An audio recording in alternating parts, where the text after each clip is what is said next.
सब लोग बोलते हैं यहाँ पे कि इंडियन स्कैमर्स हैं, बहुत ज़्यादा लोगों को स्कैम करते हैं। लेकिन मैं आपको एक बात बताऊँ, ये बात सच भी है।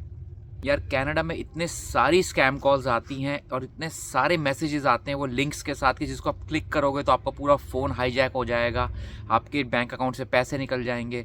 और एक बात मैं दिल पे हाथ रख के बोलूँ तो इसमें से मोस्टली लोग इंडियंस हैं। हाँ, इसमें पाकिस्तानी भी इन्वॉल्व हैं, नाइजीरियंस भी इन्वॉल्व हैं, but majority of them are Indians. लेकिन मैं सोच रहा था यहाँ पे ना कनाडा के अंदर स्कैम्स सिर्फ हम ही नहीं कर रहे, यहाँ पे तो मेरे को लगता है गवर्नमेंट ही स्कैम कर रही है सबके साथ। अब आप बोलोगे यार गवर्नमेंट कैसे स्कैम कर रही है सबके साथ, तो मैं आपको इस वीडियो में आज ये बताने वाला हूँ कि यहाँ पे कुछ चीज़ें ऐसी हो रही हैं जो कि गवर्नमेंट अप्रूव्ड है, सब कुछ नॉर्मल लगता है, लेकिन मेरे हिसाब से इन चीज़ों को भैया स्कैम्स की श्रेणी में डाल देना चाहिए। सबसे बड़ा स्कैम यहाँ पे जो सब जानते हैं भैया, इसको मैं स्कैम की कैटेगरी में डालूंगा, वो है कार इंश्योरेंस।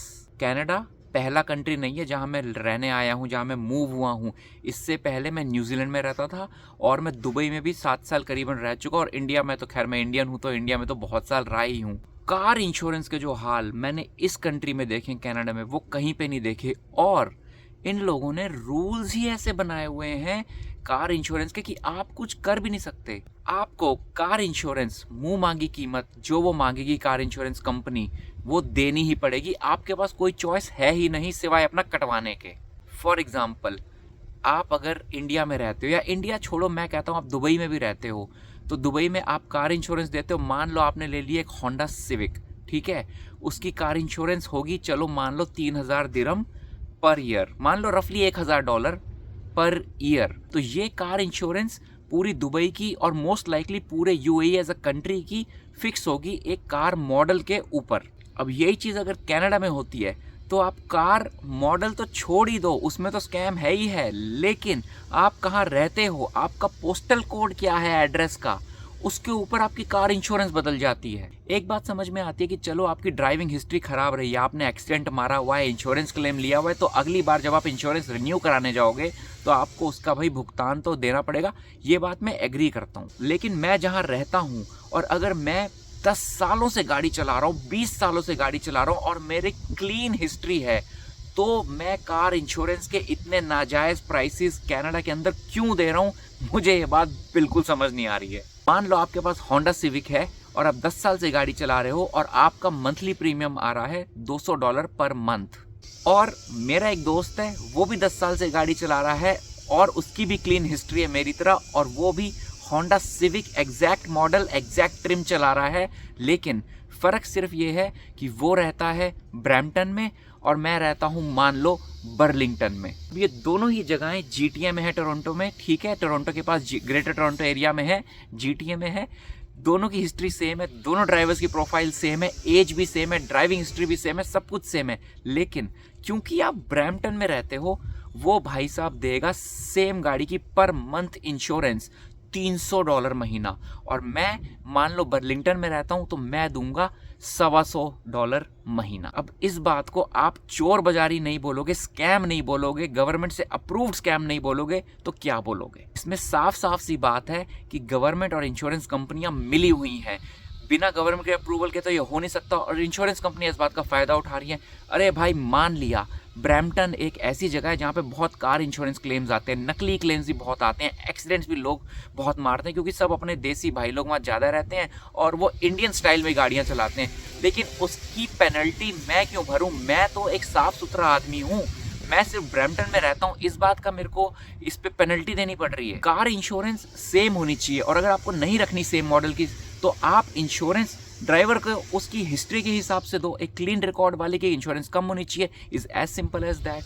भाई इसी भेदभाव को शास्त्रों में पाप कहा गया है, पाप। और अगर आपको ये लग रहा है कि जहां आप रहते हो आपके एड्रेस की वजह से आपको कार इंश्योरेंस ज़्यादा देनी पड़ेगी, तो आप ये सुन के हैरान हो जाओगे कि यहाँ पे कार मॉडल तो छोड़ो, कार के रंग पे भी मैंने सुना है कि इंश्योरेंस ज़्यादा देनी पड़ती है। क्यों?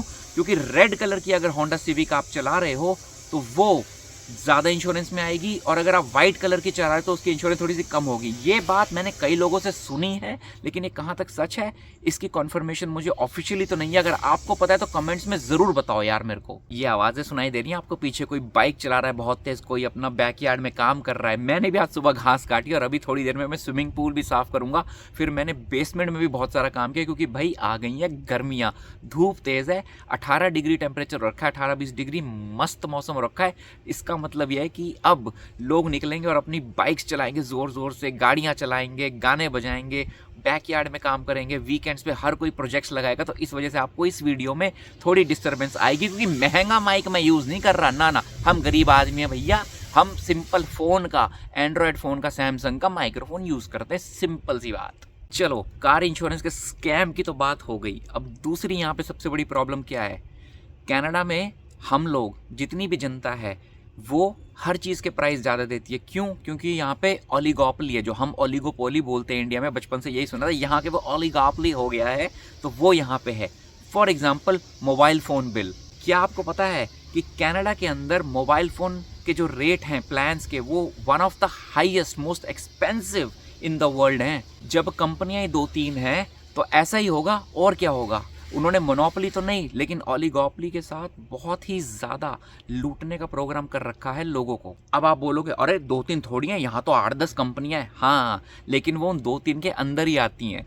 फॉर एग्जाम्पल रॉजर्स जो मेन है, उसके नीचे आ जाएगा फाइडो या कोई और, बेल के अंदर कुछ और आ जाएगा, किसी और के अंदर वर्जिन आ जाएगा, सबके अंदर कुछ ना कुछ उसी अम्ब्रेला के अंदर ये सब एक दूसरे के साथ मिले हुए हैं, एक ही पेरेंट कंपनी है, और मिलके हम सब का सामूहिक काटा जा रहा है। अब आप बोलोगे भाई तो पैसे देने की क्या ज़रूरत, तो और क्या करें, डेटा के बिना आज कुछ चलता है क्या।